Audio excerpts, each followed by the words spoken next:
माहिती खासदार संजय राऊतांनी दिली आहे। युती आणि जागा वाटपासंदर्भात यांच्यातील चर्चा ही अंतिम टप्प्यात आली आहे। जागा वाटपासंदर्भात शेवटची बैठक झाल्याचंही राऊतांनी सांगितलंय। तर अनिल परबांनी जागा वाटपासंदर्भामध्ये चर्चा ही अंतिम टप्प्यात आल्याचं सांगितलेलं असून कोणत्याही क्षणी युतीची घोषणा होऊ शकते असंही त्यांनी सांगितलंय। काही जागांवरती अद्यापही तिढा कायम आहे। त्या जागांचा तिढा सुटला की युती जाहीर होईल अशी माहिती मिळतेय।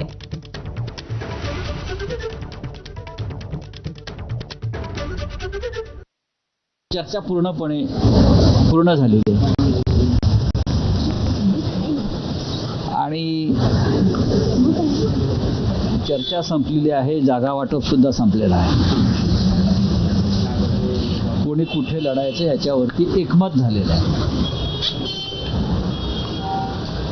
कोणती अडचण दिसत नाही। ज्या अडचणी होत्या त्यात स्वतः माननीय राज ठाकरे आणि माननीय उद्धव ठाकरे यांनी लक्ष घालून त्या दूर केल्या। अंतिम निर्णय कुठल्याही क्षणी जाहीर केला जाऊ शकतो। जवळपास सगळं संपलेलं आहे।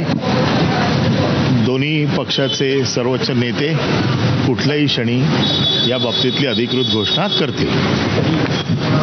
कुठल्याही क्षणी म्हणजे आजपासून कुठल्याही क्षणी ज्या वेळेला जागा वाटप म्हणजे घोषणा होईल अधिकृत, त्यामध्ये सगळ्या गोष्टींची उत्तरं दिली जातील आणि तुम्हाला सगळ्या गोष्टींचे जे काही अपेक्षित प्रश्न आहेत हे ज्या वेळेला याची घोषणा केली जाईल त्यावेळेला तुम्हाला कळवलं जाईल। आणि यानंतर बुलेटिनमध्ये बातम्यांचा वेगवान पद्धतीने आढावा घेऊयात मॉर्निंग प्राईम टाइम।